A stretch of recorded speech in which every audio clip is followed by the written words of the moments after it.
솔로몬이 낭실 앞에 쌓은 여호와의 제단 위에 여호와께 번제를 드리되 모세의 명령을 따라 매일의 일과대로 안식일과 초하루와 정한 절기 곧 1년의 세 절기 무교절과 칠칠절과 초막절에 드렸더라. 솔로몬이 또 그의 아버지 다윗의 규례를 따라 제사장들의 반열을 정하여 섬기게 하고 레위 사람들에게도 그 직분을 맡겨 매일의 일과대로 찬송하며 제사장들 앞에서 수종 들게 하며 또 문지기들에게 그 반열을 따라 각 문을 지키게 하였으니 이는 하나님의 사람 다윗이 전에 이렇게 명령하였습니다. 제사장들과 레위 사람들이 굽고 일에든지 무슨 일에든지 왕이 명령한 바를 전혀 어기지 아니하였더라. 솔로몬이 여호와의 전의 기초를 쌓던 날부터 준공하기까지 모든 것을 완비하였으므로 여호와의 전 공사가 결점 없이 끝나니라. 그때 솔로몬이 에돔 땅의 바닷가 에시온게벨과 엘롯에 이르렀더니 후람이 그의 신복들에게 부탁하여 배와 바닷길을 아는 종들을 보내매 그들이 솔로몬의 종들과 함께 오빌에 이르러 거기서 금 450달란트를 얻어 솔로몬 왕에게로 가져왔더라. 여러분 반갑습니다. 오늘도 퀴트로 여는 기막힌 하루입니다. 본 말씀 역대하 8장 12절부터 18절의 말씀입니다. 자, 어제 말씀에서 솔로몬이 성전 건축을 비롯한 다양한 건축 사업을 활발하게 벌이는 모습을 우리가 보았습니다. 그리고 오늘 말씀에서는 그 모든 건축 사업이 이제 마무리되고 그 이후에 솔로몬과 또 이스라엘 백성들의 모습이 그려지고 있습니다.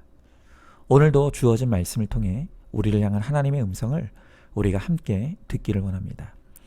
자, 먼저 12절부터 14절의 말씀을 보니까 솔로몬이 이 정해진 절기와 제사를 충실히 드리고 또한 교회 일꾼들의 조직을 잘 정비했다고 합니다. 자, 그런데 오늘 15절의 말씀에 보니까 제사장들과 레위 사람들이 굽고 일에든 무슨 일에든 왕이 명령한 바를 전혀 어기지 아니하였다라고 합니다. 여러분, 이 왕의 명령을 전혀 어기지 않았다. 오늘 이 말은 그만큼 솔로몬의 왕권이 견고했다는 것을 의미할 것입니다. 자, 그런데 여기에도 매우 중요한 문제가 하나 있습니다. 당연히 신하나 백성이 왕에게 충성하는 것은 좋은 것입니다. 그런데 제사장과 레위인들까지도 그렇게 했다는 것이 이것이 큰 문제인 것입니다. 여러분, 제사장과 레위인들의 사명이 무엇입니까? 그들이 감당해야 될 가장 중요한 역할 중에 하나는 솔로몬에게 하나님의 메시지를 가감없이 전달하는 것입니다. 또 필요하다면 쓴소리와 책망의 말씀도 외쳐야 되는 사명이 오늘 그들의 책무였다는 것입니다. 그런데 이 레위인들과 제사장들이 무슨 일이든지 왕이 명령한 바를 전혀 어기지 않았다는 것은 지금 솔로몬이 점점 타락의 길을 가고 있는데도 그 잘못을 지적하고 회개를 촉구하는 역할을 전혀 하지 못했다는 것입니다. 바로 그것이 솔로몬이 급격한 타락에 빠졌던 이 결정적인 원인이 됩니다. 여러분, 실제로 솔로몬의 아버지 다윗을 한번 생각해 보십시오. 다윗 하면 언제나 우리의 머리에 떠오르는 선지자가 하나 있습니다. 그가 누구입니까? 바로 나단 선지자입니다. 다윗이 밧세바를 범하고 그 죄를 감추기 위해 남편을 죽였습니다. 그런데 그러고도 전혀 죄의식을 느끼지 못하고 있었습니다. 그러니까 이런 모습을 보면 다윗도 뚜렷한 타락의 길로 접어들고 있었다는 것을 우리는 볼 수 있습니다. 그런데 다윗이 이렇게 타락으로 빠져드는 것을 막아섰던 사람이 바로 나단 선지자였습니다. 나단은 하나님의 메시지를 받고 거침없이 다윗의 면전에서 그의 죄를 꾸짖었습니다. 여러분, 나단 선지자가 그렇게 하는 것은 그에게도 절대 그것이 쉬운 일이 아니었습니다. 목숨을 걸어야만 하는 일이었다는 것입니다. 그러나 나단 선지자는 신실하게 다윗의 죄를 드러내고 하나님의 메시지로 꾸짖었습니다. 그것이 다윗에게 들렸고 그 일로 다윗은 분수령적인 회개를 이루게 되죠. 그리고 이 나단 선지자가 있었기 때문에 다윗은 다시 하나님을 두려워하는 믿음이 회복되어 죽을 때까지 하나님을 믿는 신실한 믿음으로 살아갈 수 있었습니다. 여러분, 이렇게 다윗의 곁에는 꾸짖는 선지자 나단이 있었다는 것입니다. 자, 그런데 반면 솔로몬을 한번 생각해 보십시오. 이 솔로몬 하면 떠오르는 선지자나 제사장이 있습니까? 없죠. 여러분, 실제로 열왕기상에 보면 솔로몬이 타락해가는 모습이 구체적으로 기록되어 있는데, 그런데 그 과정에서 솔로몬을 향해 하나님의 말씀을 대언했다거나 죄를 꾸짖었다거나 하는 그러한 선지자나 제사장이 단 한 사람도 등장하지 않습니다. 여러분, 결국 솔로몬의 인생의 비극은 그의 주변에 그를 위해 쓴소리를 해줄 사람이 없었다는 것입니다. 온통 솔로몬 주변에 이 입안의 혀처럼 그가 듣고 싶은 말만 하는 간신들만 넘쳐날 뿐이지 솔로몬을 위해 말씀으로 외쳐주고 지적해줄 사람이 없었다는 것이죠. 여러분, 왜 이렇게 됐을까요? 저는 여기에 두 가지 중요한 이유가 있다고 생각합니다. 먼저는 솔로몬이 쓴소리 듣기를 싫어했기 때문입니다. 모든 사람이 자신을 칭송하고 칭찬하니 거기에 취해버린 솔로몬이 더 이상 나를 향해 쓴소리해주는 사람들의 말을 듣기를 싫어하고 거부한 것입니다. 그러나 또한 그렇다 하더라도 목숨 걸고 외치는 것이 사명자인데, 그 사명자의 역할을 감당해야 할 사람들이 왕의 눈치를 보고 두려워함으로 입을 닫아버린 것입니다. 이렇게 듣기 싫어하고 또 말하기 싫어하는 이 두 가지 현상이 겹치면서 결국 솔로몬은 브레이크가 없는 자동차처럼 멸망으로 치닫게 된 것이죠. 자, 여러분, 우리를 돌아봐야 합니다. 우리는 어떨까요? 지금 나는 나를 위해 사랑으로 외치는 쓴소리를 잘 듣는 겸손한 마음과 귀가 있습니까? 또한 나를 위해 말씀으로 쓴소리도 마다하지 않는 믿음의 지체가 오늘 나에게 있습니까? 여러분, 그렇다면 나는 건강한 사람일 것입니다. 그러나 반대로 남이 나에게 틀렸다고 하거나 또 잘못했다고 하는 말을 듣는 것이 견딜 수 없고 화가 나서 인정이 안 되고 있지는 않습니까? 또한 내 주변에는 내게 듣기 좋은 소리만 해주는 사람들만 있지는 않습니까? 그렇다면 지금 나의 영적 건강성은 매우 위험한 지경에 있다는 것을 또한 알아야 합니다. 제 아버님이 이제 은퇴하셨는데, 은퇴하신 지금 이 시점에도 늘 목회를 하고 있는 저희 형제들에게 강조하시는 것이 있는데, 그것이 바로 쓴소리 해줄 수 있는 어른의 중요성입니다. 그러면서 이 쓴소리 해주는 어른의 중요성에 대해 늘 말씀해 주시는 이야기가 하나 있습니다.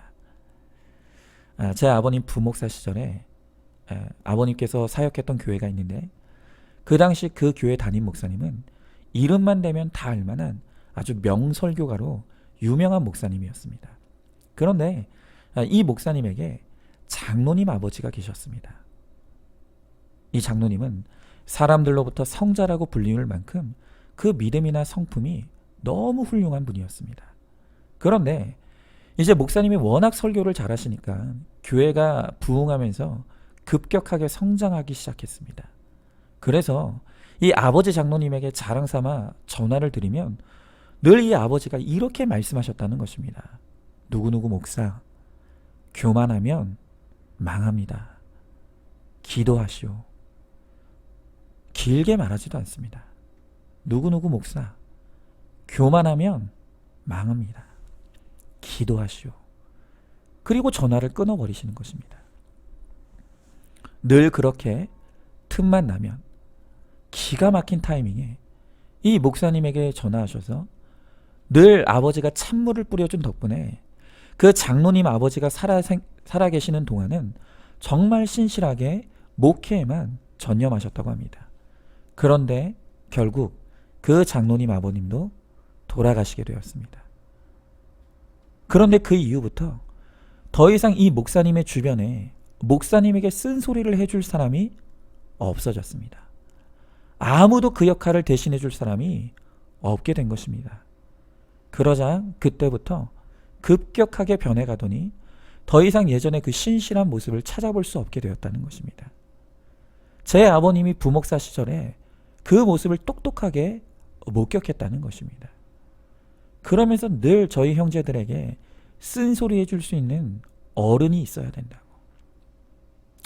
여러분, 왜 이 목사님이 이렇게 변질되었겠습니까? 이 목사님이 우리보다 믿음이 덜해서겠습니까?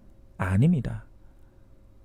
과거에는 이 목사님도 솔로몬처럼 하나님만 바라보는 순수한 믿음으로 열정적인 목회를 하셨습니다. 그런데 나를 위해 쓴소리 해줄 사람이 없으니 변질되고 말았다는 것입니다. 여러분, 그래서 우리의 거룩을 위해 또 나를 위해 쓴소리도 마다하지 않을 믿음의 동역자가 있는 것이, 그것이 축복이라는 것을 알아야 합니다.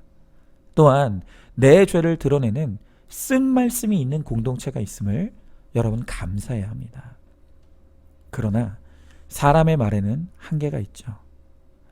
우리가 정말 거룩을 이루기 위해서는 결국 우리 각자가 하나님의 말씀 앞으로 가야 합니다.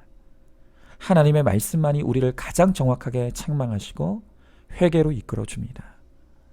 날마다 큐티로 하나님의 쓴소리를 잘 듣는 사람이 될 때 우리도 변질되지 않고 끝까지 거룩하여 구원에 이를 수가 있게 될 것입니다. 그러므로 오늘도 여전한 방식으로 나를 교훈하시고 책망하시며 바르게 하며 의로 교육해 주시는 하나님의 말씀 앞에서 내 죄만 보며 회개함으로 거룩과 구원을 이루어가는 우리 모두가 되기를 소망하기 바랍니다. 자, 질문해 봅니다. 지금 내가 가장 듣고 싶어하는 말은 어떤 말입니까? 다윗 곁에 나단이 있었던 것처럼 내 주변에 나를 위해 쓴소리도 마다하지 않는 확실한 믿음의 동역자가 있습니까? 그가 나를 위해 해주는 권면과 지적에 올소이다를 외치고 계십니까? 여전한 방식으로 말씀을 펴고 큐티함으로 내 죄를 보고 회개하며 거룩을 이루어 가시기 바랍니다. 자, 다음으로 오늘 16절 말씀해 보니까 다시 한번 이 성전 공사의 완공을 언급하고 있습니다. 자, 그러면서 이 16절 끝부분에 보니까 여호와의 전 공사가 결점 없이 끝났다라고 하고 있습니다. 여러분, 여기서 우리가 분명히 알아야 될 것이 있습니다. 그것은 이렇게 성전 공사가 결점 없이 끝날 수 있었던 것은 솔로몬이 잘나서가 결코 아니라는 것입니다. 전에도 말씀드렸지만 이미 이 성전 공사를 위한 모든 필요한 준비는 다 마쳐져 있었습니다. 아버지 다윗이 모든 재료를 준비해 주었고 또 무엇보다 하나님은 완벽한 설계도를 그려주셨습니다. 단지 솔로몬이 딱 한 가지 잘한 것이 있다면 그것은 준비된 재료를 가지고 하나님의 설계도대로만 건축했다는 것입니다. 여러분, 이것이 왜 중요합니까? 저는 전에 이 성경 하나님의 말씀이 우리 인생의 설계도라고 말씀드렸습니다.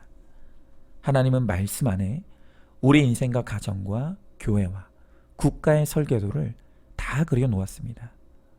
그렇기 때문에 우리가 말씀대로만 순종하고 말씀대로 적용하면 우리도 결점 없는 거룩한 인생이 될 수 있게 됩니다.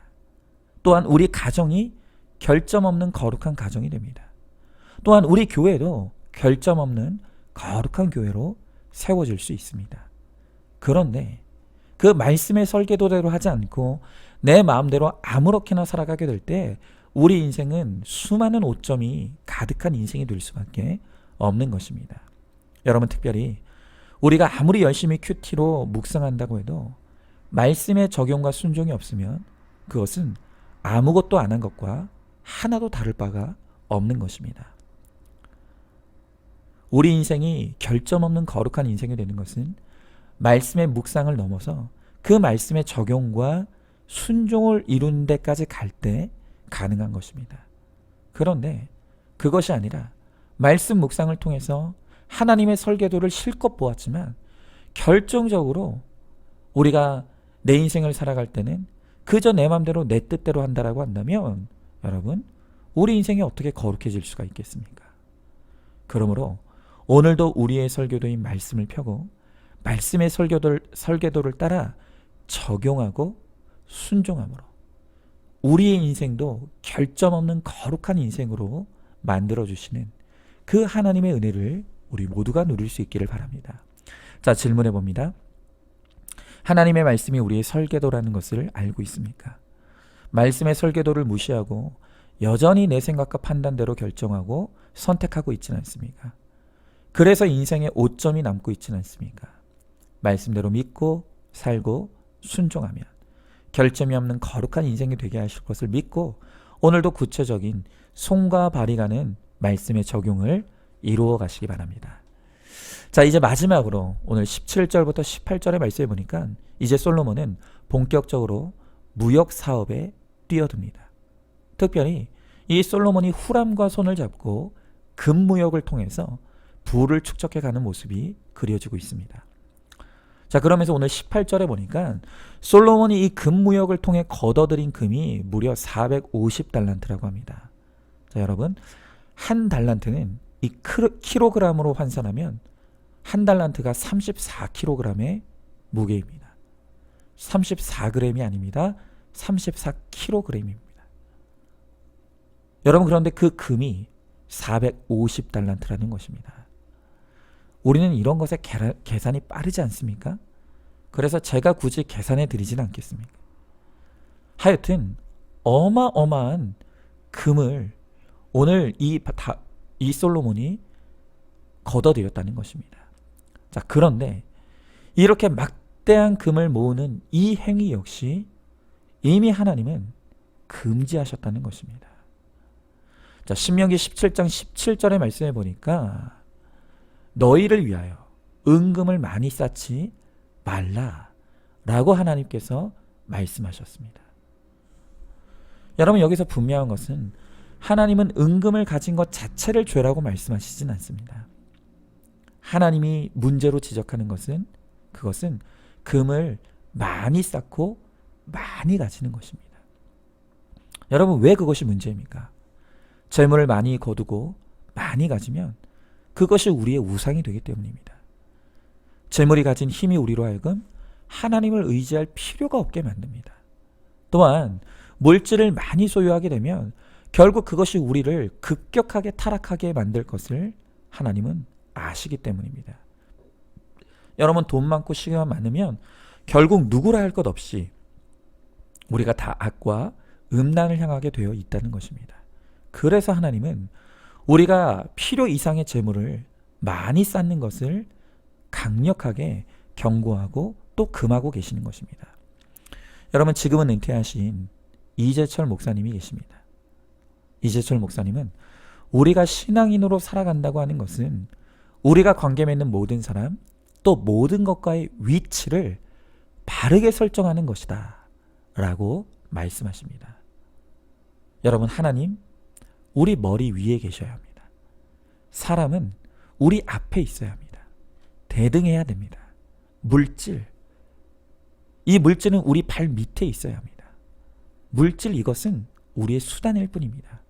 자, 그런데 오늘 우리 그리스도인들이 어떻습니까? 물질이 머리 위에 있습니다. 사람 발 밑에 있죠. 사람이 물질을 위한 도구가 되어버렸습니다. 사람을 위한 도구가 돈이어서 돈이 발 밑에 있어야 되는데 돈이 머리 위에 주인이 되고 그 돈을 지키고 누리기 위한 도구로 사람들이 발 밑에 있습니다. 여러분, 그러면 하나님은 어디에 계십니까? 그냥 온데간데 없습니다. 하나님을 내 머리 위에 모시고 사람을 대등하게 내 앞에 두고 물질을 내 발 밑에 둘 때 하나님의 그 인격인 나를 타고 내려 물질로 내려가게 됩니다. 바로 그때 생명이 없는 그 물질이 사람을 살리는 가치 있는 도구로 쓰임받게 된다는 것입니다. 그런데 비인격적인 물질을 내 머리 위에 두니까 그 물질의 비인격성이 나를 지배합니다. 비인격성의 노예가 된 내가 어떻게 사람을 사람으로 보겠습니까? 비인격적인 내가 어떻게 하나님을 하나님으로 모실 수가 있겠습니까? 여러분, 우리는 결코 물질이 내 주인이 되게 해서는 안 됩니다. 하나님만이 우리의 주인 되실 때 비로소 나도 물질도 선하고 거룩해질 수가 있는 것입니다. 그러므로 우리는 오직 하나님만 우리 위에 모시고 하나님을 믿고 구하고 소유함으로 우리를 통해 날마다 내가 거룩하여지고 또한 우리 물질도 영혼 구원을 위해 쓰임받는 거룩한 도구로 사용되어지는 그러한 은혜 가운데 살아가는 우리 모두가 될 수 있기를 소망합니다. 자, 질문해 봅니다. 내 인생의 모든 것의 위치가 바르게 설정되어 있습니까? 혹시 돈이 내 머리 위에 있지는 않겠습니까? 그래서 사람도 무시하고 하나님도 무시하고 있지는 않습니까? 하나님을 내 머리 위에 모시고 하나님을 나의 주인으로 섬김으로 나의 정확한 필요를 채워주시는 그 은혜를 받아 누리는 우리 모두가 될 수 있기를 소망하시기 바랍니다. 자, 오늘도 4월 22일 보석상자입니다. 가장 불쌍한 사람은 가난한 자도 아니요 병든 자도 아니요 미워하는 자도 아니요 살인하는 자도 아닙니다. 가장 불쌍하고 불쌍한 사람은 하나님께 잊힌 자입니다. 하나님께 잊히기 전에 영원한 사망으로 가기 전에 제동을 거시는 것이 그것이 축복입니다. 고난을 통해서라도 내가 죄인인 것을 깨닫고 하나님 앞에 엎드리는 것이 축복입니다. 아멘. 오늘도 큐티로 기막힌 하루를 살아내는 하늘가족 공동체 우리 모든 성도님 되시기를 주님의 이름으로 축복합니다.